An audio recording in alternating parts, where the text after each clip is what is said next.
அனைவருக்கும் இனிய வணக்கம். அன்பு சொந்தங்களே, நண்பர்களே, இன்றைய பதிவு கோடீஸ்வர யோகத்தை கொடுக்கக்கூடிய சோடசக்கலை தியானம். இந்த சோடசக்கலை தியானம் அப்படிங்கிறது நம்மளோட கேட்டதை அத்தனையும் கொடுக்கும். மாதத்தில் 2 தடவை வரும். பௌர்ணமி திதிக்கும் முடிகிற சமயம், பிரதம திதி ஆரம்பிக்கிற நேரத்துலையும், அமாவாசை திதி முடிஞ்சு பிரதம திதி ஆரம்பிக்கிற நேரத்தில் வெறும் 5 செகண்ட் மட்டும்தான் இந்த சோடசக்கலையை பயன்படுத்தும்.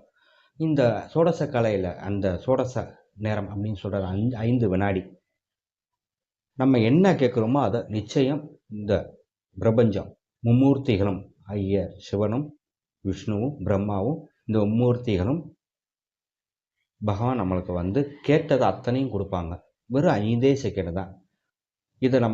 இதை உலகத்தில் இருக்க அத்தனை பேரும், விவரம் தெரிஞ்சவர்கள் அத்தனை பேரும் பின்பற்றுறாங்க. ஏன்னா இன்றைக்கி தேவை நம்மளுக்கு என்ன தேவையோ அதை தான் முக்கியமாக நம்ம கேட்கணும். ஒரே ஒரு விஷயந்தான் கேட்கணும். அந்த ஒரு விஷயத்தை மட்டும்தான் கேட்கணும். எல்லாத்தையும் போட்டு குழப்பக்கூடாது. அந்த 5 செகண்டில் நம்ம என்ன கேட்டுக்கிருக்கோமோ அது கட்டாயம் கொடுப்பாங்க. இதில் மாற்றமே இருக்காது இந்த சோடசக்கலை நேரத்தில். அதனால் நம்ம கோடீஸ்வர யோகத்தை கொடுக்கும் சோடசக்கலைங்கிறத இதோட உண்மையான தார்மீகம். நம்ம இன்றைக்கி எல்லாமே ஓடுறது பணம் பணம் பணம். அதுக்காக தான் இன்றைக்கி இவ்வளோ ஓட்டம் ஓடுறோம்.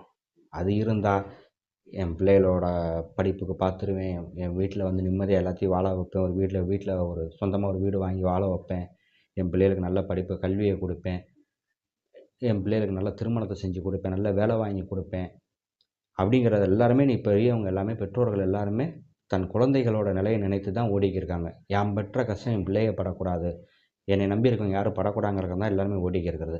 இந்த சோடசக்கலை நேரத்தில் ஆண் பெண் யார் வேணாலும் கேட்டதை கொடுக்கும். அதில் யார் வேணாலும் தியானம் பண்ணலாம். இதுக்கு மன அமைதியும் மனம் சுத்தமும் 2 தான். சரிங்களா?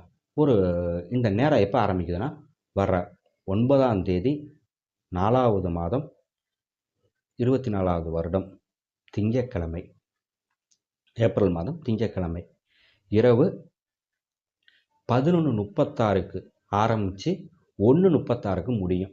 இந்த 2 மணி நேரம். பிரதம திதியில், அமாவாசை திதியில் 1 மணி நேரம் இருக்கும், பிரதம திதியில் 1 மணி நேரம் இருக்கும். இந்த 2 மணி நேரம் தான். இந்த 2 மணி நேரத்தில் இந்த 5 செகண்ட் சோடசக்கலைங்கிற சொல்கிற இந்த 5 செகண்ட் எந்த நிமிஷம் வேணாலும் வரலாம். அதனால் அது அந்த நேரத்தை சரியாக யாராலும் கணிக்க முடியாது. இந்த 2 மணி நேரத்துக்குள்ளே அந்த 5 செகண்ட் எப்போ வேணாலும் வரலாம். அதனால் இந்த 2 மணி நேரம் மட்டும் நீங்கள் மனதை உங்கள் பூஜை ரூமில் சுத்தமாக குளிச்சுட்டு வெறும் வயிற்றில் இருந்தீங்கன்னா ரொம்ப சிறப்பு.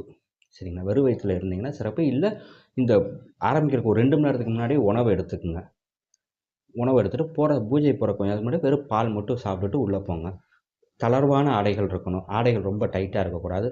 தளர்வான ஆடைகள் உடுத்தி அமைதியாக உட்காந்து ஒரு நெய் தீபம் ஏற்றி ஒரு ஊதுபத்தி பொருத்தி உங்கள் கடவுளுக்கு முன்னாடி உட்காந்து உங்களோட பிரார்த்தனை, இந்த ஜாதி மதம் எதுவும் கிடையாது, எதுவாக யார் வேணாலும் பண்ணலாம்.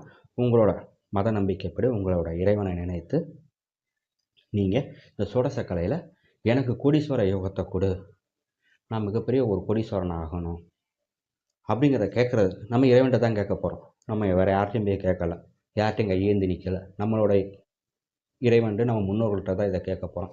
அதனால் நம்ம இறைவன்கிட்ட மனதை விட்டு கேளுங்க. உங்களோட தேவைகள் ஒரே ஒரு தேவையாக தான் இருக்கணும். அந்த ஒரு தேவையை மட்டும் தான் கேட்கணும்.